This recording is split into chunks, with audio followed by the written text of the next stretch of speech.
Hi అండి. చాలామంది పిల్లలు ఈ రోజుల్లో పెళ్ళిళ్ళ దగ్గరికి వచ్చేసినాక లేకపోతే లింక్ ఆఫ్ ద మూమెంట్లో పోస్ట్పోన్మెంట్ కావాలి నాకు సైకిల్ ఇప్పుడే వచ్చేస్తుంది అనుకున్నాము, 2 రోజుల క్రితం వస్తుంది అనుకున్నాము, రాలేదంటారు. ఈ పెళ్ళి హడావిడిలో వాళ్ళకి అసలు నిజంగా రావాల్సిన టైంకి అసలు రావు.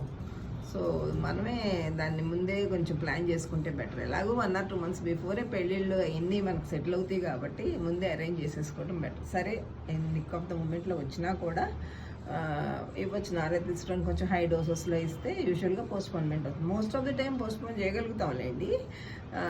ఒకవేళ ఆల్రెడీ కనుక వాళ్ళు ఏమన్నా హార్మోన్స్ వేసుకుంటున్నారు అనుకోండి, అంటే వేరే వాళ్ళు ఎవరన్నా 21 days పిల్స్ వాడుతూ ఉంటారు కదా, 28 days పిల్స్ కానీ 21 day పిల్ అవ్వగానే కొత్త ప్యాకెట్ కొనుక్కుని మళ్ళీ 22nd day నుంచి వేసేసుకుంటే వాళ్ళకి ఎన్ని రోజులు కావాలంటే అన్ని రోజులు, అంటే ఏదైనా ట్రిప్స్కి కానీ ఏదైనా గుళ్ళకి కానీ వెళ్తా అంటే అప్పుడు కూడా పోస్ట్పోన్ అవుతుంది. 10 to 15 days మ్యాక్సిమం పోస్ట్పోన్ చేయొచ్చండి.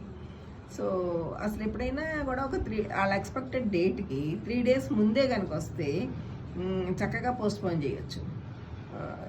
అంటే సపోజ్ ఇప్పుడు 10th వచ్చింది అనుకోండి లాస్ట్ మంత్, ఈ మంత్ 8th వస్తుంది అనుకోండి, ఒక 2 రోజులు ముందే వస్తుంది అనుకోండి, దానికి 3 days ముందు, అంటే 8th అంటే మనకి 5th మ్యాక్సిమం మనం స్టార్ట్ చేసేసుకుంటే 10 to 15 days డెఫినెట్గా పోస్ట్పోన్ చేయగలుగుతాము.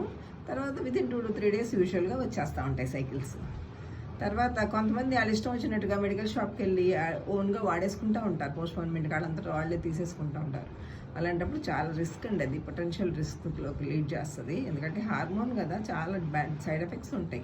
ఎప్పుడు పడితే అప్పుడు వాడకూడదు, అసలు మోస్ట్లీ వాడకుండా ఉంటే బెటర్. మరీ చాలా ఇంపార్టెంట్ అనుకుంటే తప్ప యూజువల్గా వాడకుండా ఉంటే బెటర్. Okay, thank you.